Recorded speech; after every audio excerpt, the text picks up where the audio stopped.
तो गाइस एक इवेंट आने वाला है मार्वल सिनेमैटिक यूनिवर्स में, एक ऐसा इवेंट जो कि एंड गेम के लेवल का होगा। और हाँ, ये सीक्रेट वॉर्स नहीं है, ये उसके पहले आने वाली एक मूवी है जो कि हमें टीज की जाएगी डेडपूल एंड वुल्वरीन के पोस्ट क्रेडिट सीन्स में। और अगर ये होता है तो ये बहुत बहुत बड़ी चीज होने वाली है। तो कुछ दिनों से ट्विटर पर कुछ लीकर्स कह रहे हैं कि उनको खबर मिली है कि डेडपूल 3 के पोस्ट क्रेडिट्स में बहुत क्रेजी चीजें होने वाली है। एक लीकर ने ये भी लिखा कि इसका पोस्ट क्रेडिट इतना क्रेजी होगा कि उसको पता नहीं कि उसको शूट कैसे किया गया। और इसी के नीचे डेडपूल के क्रिएटर रॉब लाइफील्ड के ऑफिशियल अकाउंट ने कमेंट किया कि ही इज नॉट लाइंग।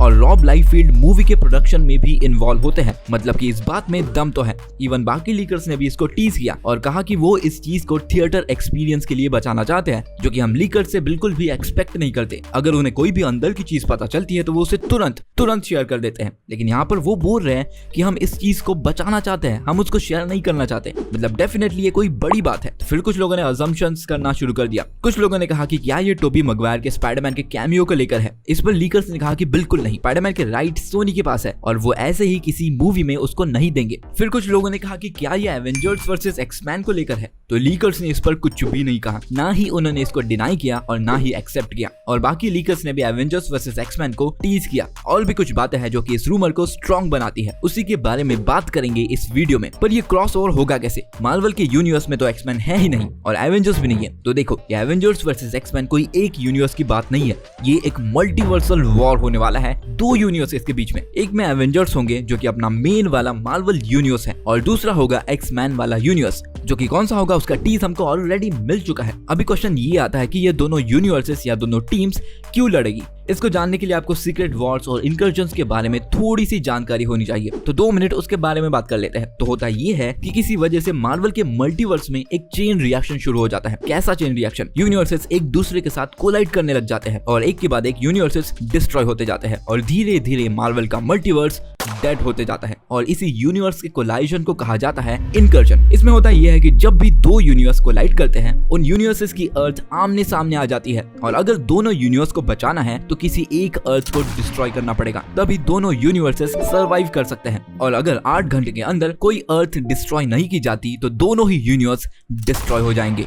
तो कॉमिक्स में हमें ये इनकर्जन्स बहुत बार दिखाए जाते हैं, लेकिन 2 बार इन्हें अच्छे से डिटेल में दिखाया जाता है, जिसमें कि एक इनकर्जन होता है अपने मेन वाले मार्वल यूनिवर्स का दूसरे वाले यूनिवर्स के साथ, जो कि बेसिकली एक डीसी यूनिवर्स की कॉपी होती है। इस यूनिवर्स के सुपर हीरो टीम का नाम होता है द ग्रेट सोसाइटी, जो कि बेसिकली जस्टिस लीग है। इसमें मेंबर्स होते हैं सन गॉड, जो कि सुपरमैन है, बाउंडलेस फ्लैश है और द राइडर बैटमैन है। तो जैसे कि इनकर्जन्स में होता है, दोनों अर्थ्स आमने सामने आ जाती है। तो अपने यूनिवर्स के हीरोज एवेंजर्स जाते हैं वो वाले अर्थ पर और उनसे पूछते हैं कि क्या भाई फिर कैसा करना है। डीसी वाले बोलते हैं कि हमारे पास तो कोई प्लान ही नहीं है। और डीसी वाले मार्वल वालों से पूछते हैं कि तुम्हारे पास क्या प्लान है। मार्वल वाले बोलते हैं कि वर्स्ट केस सिनेरियो के लिए हमने एक प्लान सोच रखा है। तो ये प्लान होता ये है कि मार्वल वालों ने ऑलरेडी बहुत सारे बॉम्ब्स बनाए होते हैं, एंटी मैटर बॉम्ब्स, जो कि अगर किसी प्लेनेट के अंदर इंजेक्ट किया जाता है तो वो प्लेनेट डिस्ट्रॉय हो जाएगा। ये होता है उनका प्लान। और ये प्लान डीसी वालों को पता चल जाता है और फिर फाइट शुरू हो जाती है। और एक्चुअली डीसी वाले मार्वल वालों पर भारी पड़ते हैं अनटिल डॉक्टर स्ट्रेंज आता है।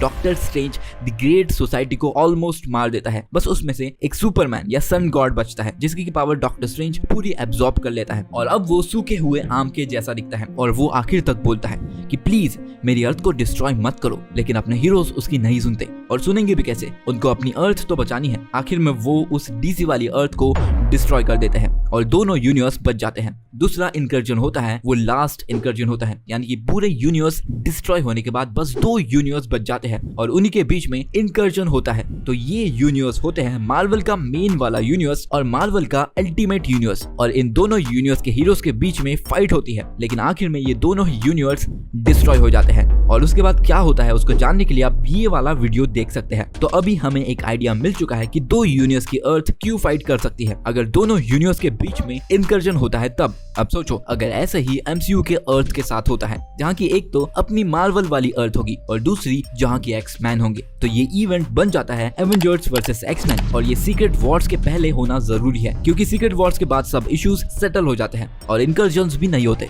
तो सीक्रेट वॉर्स के पहले एक मेजर इनकर्जन इवेंट तो मार्वल दिखाएगा ही, जो कि कॉमिक्स में हमने अल्टीमेट यूनिवर्स के साथ देखा था, लेकिन लाइव एक्शन में हमारे पास कोई अल्टीमेट यूनिवर्स नहीं है। तो फिर ये लास्ट वाला इनकर्जन कौन से वाले यूनिवर्स के साथ होगा? अगर ये लोग ऐसे ही किसी रैंडम यूनिवर्स के साथ दिखाते हैं जैसे कि मल्टीवर्स ऑफ मैडनेस में दिखाया गया था तो मजा नहीं आएगा। हमें ऐसे कैरेक्टर्स चाहिए जिन्हें कि हम जानते हैं और इसके लिए बेस्ट ऑप्शन है एक्समैन। मुझे नहीं लगता कि एक्समैन से बेटर कोई टीम हो सकती है मार्वल के मेन यूनिवर्स से लड़ने के लिए। ये सारे पुराने कैरेक्टर्स को वापस ला सकते हैं जिन्हें कि हम बचपन में देखते थे और उनको फाइट करवा सकते हैं आज के हीरोज के साथ में, क्लासिक वर्सेस मॉडर्न। और आखिर में दोनों ही अर्थ्स डिस्ट्रॉय हो जाएंगी क्योंकि तभी सीक्रेट वॉर्स पॉसिबल है। अगर आपको नहीं पता तो ये वाला वीडियो देखो। लेकिन एमसीयू में इनकर्जन का रीजन थोड़ा डिफरेंट है। यहाँ पर कहा गया है कि अगर दूसरे यूनिवर्स का आदमी अपने से दूसरे यूनिवर्स में ज्यादा टाइम बिताता है, यानी कि अगर मैं दूसरे यूनिवर्स में जाता हूँ और वहाँ पे ज्यादा टाइम स्पेंड करता हूँ तो उस यूनिवर्स का और मेरे यूनिवर्स का इनकर्जन होने के चांसेस है। जैसे कि डॉक्टर स्ट्रेंज ने 838 वाले यूनिवर्स में टाइम बिताया था। इसमें और एक ऑप्शन है जो कि एवेंजर्स वर्सेस एक्समैन की थियरी को और ज्यादा स्ट्रॉन्ग करता है, जो कि है मोनिका रैम्बो, जो कि अभी अर्थ के मेन वाले यूनिवर्स में है ही नहीं। ये किसी दूसरे यूनिवर्स में चली गई है और वो यूनिवर्स एक्समैन का यूनिवर्स है जो कि हमको दिखाया गया था कि मार्वल्स के पोस्ट क्रेडिट सीन्स में। और मार्वल डेफिनेटली इस चीज से कोई बड़ी चीज सेटअप कर रहा है जो कि मुझे तो एवेंजर्स वर्सेस एक्समैन लगती है। इस वाले यूनिवर्स में हमें बीस्ट को दिखाया जाता है और हम जानते हैं कि इस वाले यूनिवर्स में एक्समैन भी है। यहाँ पर बाइनरी के कैरेक्टर को भी दिखाया जाता है जो कि मार्वल के मेन वाले यूनिवर्स में मोनिका रैम्बो की माँ होती है। यहाँ पर प्रोफेसर चार्ल्स ज़ेवियर का भी नाम लिया जाता है। मतलब कि इस यूनिवर्स में एक्समैन बहुत स्ट्रॉन्ग है। जैसे कि अपने पास एवेंजर्स थे पहले, तो मुझे लगता है कि मोनिका रैम्बो के इस यूनिवर्स में ज्यादा टाइम बिताने से मार्वल की मेन अर्थ और एक्समैन वाले यूनिवर्स के बीच में इनकर्जन होगा, यानी कि सारी यूनिवर्स डिस्ट्रॉय होने के बाद बस ये दोनों यूनिवर्स बच जाएंगे, जो कि हो सकता है लास्ट वाला मेन इनकर्जन। और वही हमें एवेंजर्स वर्सेस एक्समैन देखने को मिलेगा। लेकिन एक्समैन तो दूसरे यूनिवर्स में है ही, लेकिन अपने यूनिवर्स में एवेंजर्स का क्या? तो आई थिंक कि ये मूवी हो सकता है कि एवेंजर्स 5 या इसका पुराना नाम